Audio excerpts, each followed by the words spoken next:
Assalamualaikum warahmatullahi wabarakatuh. Halo semuanya, perkenalkan saya Rara Anggun Tias dengan ujung NIM 7020. Pada video kali ini saya akan menjelaskan mengenai jurnal yang ditulis oleh Guillermo Toro dan Manuel Pinto dengan judul Plant Respiration Under Low Oxygen atau respirasi tanaman pada kondisi oksigen yang rendah. Respirasi merupakan proses oksidatif penting pada tumbuhan yang melibatkan tiga jalur utama, yaitu glikolisis, siklus asam trikarboksilat, dan fosforilasi oksidatif. Tumbuhan memiliki fleksibilitas tinggi untuk beradaptasi dengan kondisi lingkungan yang berubah, termaksud ketersediaan oksigen yang rendah. Tinjauan ini menganalisis pengetahuan terkini mengenai aspek metabolisme dan fungsional respirasi tumbuhan, komponen-komponennya, serta responnya terhadap perubahan lingkungan khususnya pada kondisi hipoksia.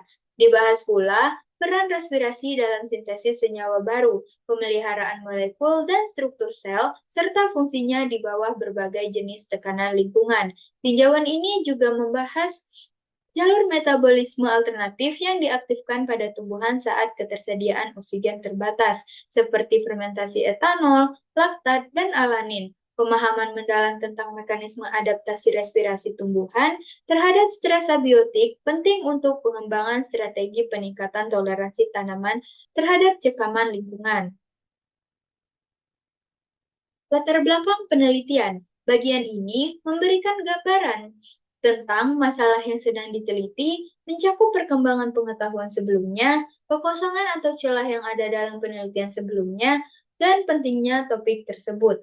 Penelitian ini memiliki latar belakang yaitu respirasi merupakan metabolisme fundamental pada tumbuhan yang bertanggung jawab atas produksi energi dan penyediaan bahan baku untuk sintesis berbagai senyawa. Proses ini melibatkan tiga jalur utama yaitu glikolisis, siklus asam trikarboksilat, dan fosforilasi oksidatif.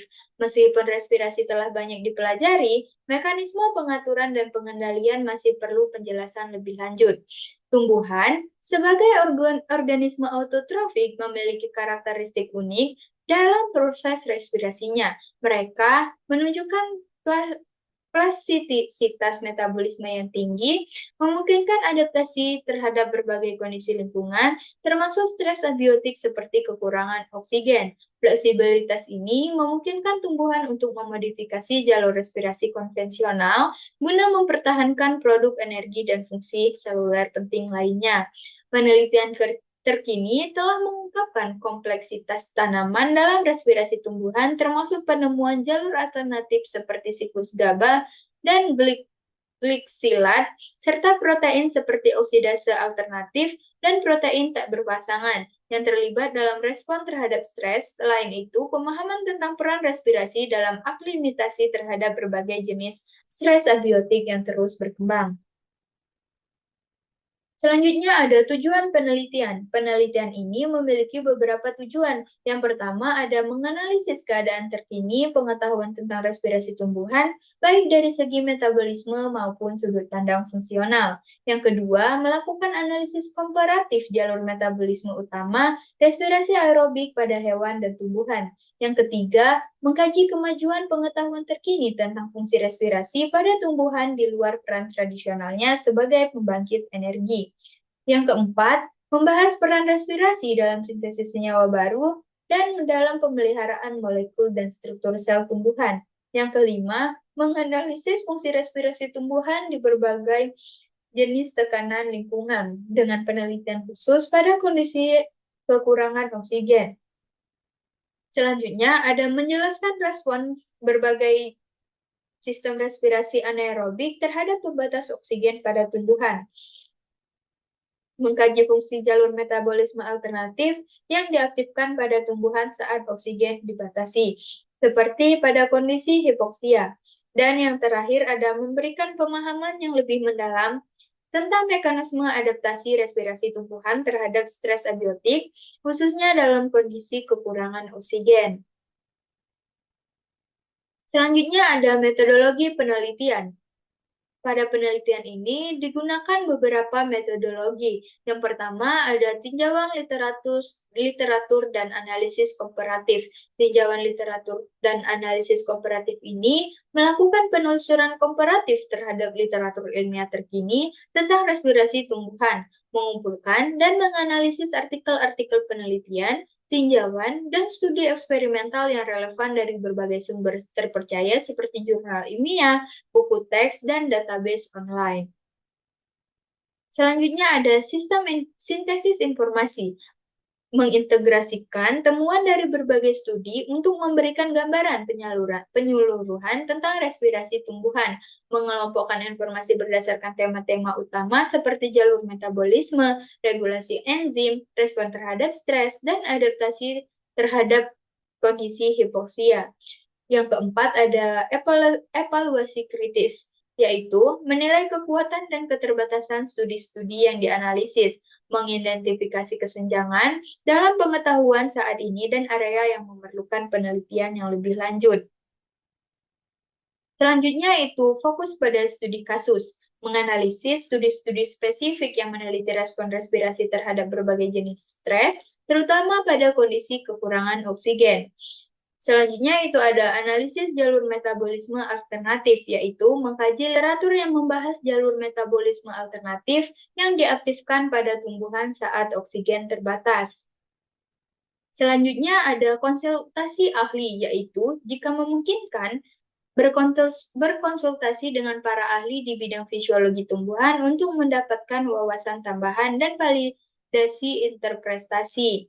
Yang selanjutnya ada sintesis akhir, yaitu mengintegrasikan semua informasi yang dikumpulkan untuk menyusun tinjauan komprehensif tentang respirasi tumbuhan dengan fokus khusus pada adaptasi terhadap kondisi hipoksia.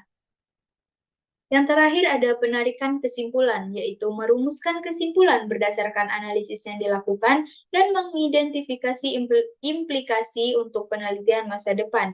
Metode ini mencerminkan pendekatan sistematis untuk menganalisis dan mensintesis literatur yang ada guna memberikan pemahaman yang mendalam tentang respirasi tumbuhan dan adaptasinya terhadap berbagai kondisi lingkungan. Selanjutnya ada kekurangan dan kelebihan jurnal. Yang pertama itu ada kekurangan. Kekurangan jurnal ini mencakup keterbatasan pemahaman mekanisme. Meskipun banyak penelitian yang telah dilakukan, mekanisme pengaturan respirasi pada tumbuhan masih memerlukan penjelasan lebih lanjut. Ini menunjukkan adanya kekurangan dan pemahaman mendalam mengenai proses tersebut. Yang kedua ada variabilitas data. Penelitian tentang respirasi tanaman seringkali menunjukkan perbedaan berdasarkan spesies dan jaringan yang memungkinkan membatasi generalisasi hasil.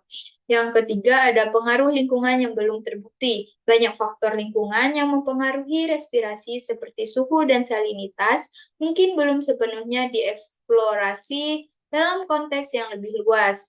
Yang keempat, ada keterbatasan metodologi. Metodologi yang digunakan dalam penelitian mungkin tidak mencakup semua aspek respirasi, sehingga hasilnya jadi tidak komprehensif.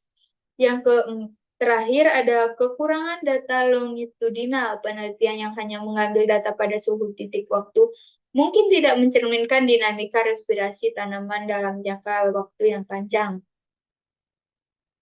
Ada lagi fokus pada jalur tertentu. Penelitian mungkin lebih fokus pada jalur metabolisme tertentu, seperti glikolisis dan siklus TCA, sementara jalur alternatif hanya mungkin kurang diperhatikan. Ada keterbatasan aplikasi praktis, meskipun analisis teoritis mungkin kuat, aplikasi praktis dari temuan ini dalam agrikultur atau bioteknologi mungkin tidak cukup terbahas. Dan ada sumber referensi yang terbatas. Jika referensi yang digunakan tidak cukup beragam atau terbaru, ini bisa membatasi validitas dari kesimpulan yang diambil. Selanjutnya ada kelebihan jurnal. Yang pertama adalah fokus pada metabolisme alternatif. Jurnal ini menyoroti jalur korelasi atau alternatif yang mungkin penting dalam kondisi stres, membuka peluang untuk peneliti lebih lanjut di bidang ini. Yang kedua ada kontribusi terhadap pengetahuan. Jurnal ini berkontribusi pada pemahaman ilmiah mengenai respirasi tanaman yang dapat membantu dan pengembangan strategi baru dalam agrikultur bioteknologi. Yang ketiga ada keterkaitan dalam proses biologis, menunjukkan hubungan antara respirasi dan proses biologis lainnya, seperti sintesis senyawa dan pertumbuhan, memberikan perspektif yang lebih luas tentang fungsi respirasi dalam ekosistem. Dan yang terakhir ada menyoroti peran enzimatik. Jurnal ini membahas tentang pentingnya berbagai enzim dalam jalur metabolisme respirasi, memberikan wawasan tentang potensi target untuk penelitian yang lebih lanjut. Selanjutnya ada hasil dari penelitian. Penelitian yang dibahas jurnal ini menghasilkan yang pertama ada adaptasi terhadap hipoksia. Penelitian ini menunjukkan bahwa tanaman dapat beradaptasi dengan kondisi oksigen yang rendah atau disebut dengan hipoksia melalui jalur alternatif dalam berbagai metabolisme respirasi seperti jalur fermentasi yang menghasilkan etanol dan asam laktat. Yang kedua ada peran enzim dalam metabolisme. Hasil penelitian ini mengidentifikasi enzim adalah kunci seperti heksokinase dan fosfogulamutase yang berperan penting dalam glikolisis dan pembentukan pati, menunjukkan pentingnya pengaturan enzimatik dalam respirasi tanaman. Yang ketiga ada perbedaan respirasi berdasarkan spesies dan jaringan. Penelitian ini menemukan bahwa terdapat perbedaan signifikan dalam laju respirasi antara spesies dan jaringan tanaman, dengan contoh spesifik seperti respirasi daun yang aktif pada malam hari. Dan yang keempat ada efek stres lingkungan. Hasil penelitian ini menunjukkan bahwa berbagai faktor lingkungan, termasuk suhu, salinitas, dan kekurangan nutrisi, dapat mempengaruhi laju respirasi dan metabolisme tanaman. Selanjutnya ada fleksibilitas metabolisme. Jurnal ini menyoroti fleksibilitas metabolik pada tanaman dalam merespon kondisi stres, dengan kemampuan untuk mengalihkan jalur metabolisme untuk memenuhi kebutuhan energi. Ada pengaruh radiasi dan suhu. Penelitian ini juga menunjukkan bahwa radiasi dan suhu berinteraksi untuk mempengaruhi laju respirasi, dengan pengaruh yang signifikan terhadap rasio CO2 yang dihirup dan diproduksi. Ada juga peran jalur GABA, ditemukan bahwa jalur asam G-aminobutitrat berperan dalam respon tanaman terhadap stres, memperlihatkan potensi fungsionalnya dalam metabolisme tanaman. Dan ada juga produksi ATP. Penelitian ini menggarisbawahi bahwa produksi ATP melalui proses fosforilasi oksidatif yang merupakan langkah kunci dalam pemanfaatan energi dari substrat glukosa. Yang terakhir ada kesimpulan. Jurnal ini memberikan wawasan mendalam tentang metabolisme respirasi pada tanaman dalam konteks kondisi oksigen yang rendah. Hasil penelitian ini menunjukkan bahwa tanaman memiliki kemampuan adaptif yang signifikan dalam menghadapi stres lingkungan melalui jalur metabolisme alternatif. Adaptasi ini meliputi pengalihan dari respirasi aerobik ke jalur fermentasi seperti produksi etanol dan asam laktat yang memungkinkan mereka untuk terus menghasilkan energi meskipun dalam kondisi hipoksia. Peran enzim kunci seperti heksokinase dan fosfoglutamate sangat penting dalam pengaturan metabolisme energi dan sintesis senyawa. Penelitian ini menyoroti variabilitas respirasi berdasarkan spesies dan jaringan, serta pengaruh faktor lingkungan terhadap suhu dan salinitas yang dapat mempengaruhi laju respirasi. Fleksibilitas metabolik dan kemampuan untuk merespon perubahan lingkungan merupakan aspek kunci dari fisiologis tanaman yang dapat meningkatkan ketahanan mereka terhadap kondisi stres. Temuan ini tidak hanya memperkaya pendalaman ilmiah mengenai respirasi pada tanaman, tetapi juga membuka peluang untuk penelitian lebih lanjut dan dapat diterapkan dalam bidang agrikultur dan pengelolaan sumber daya alam di masa depan.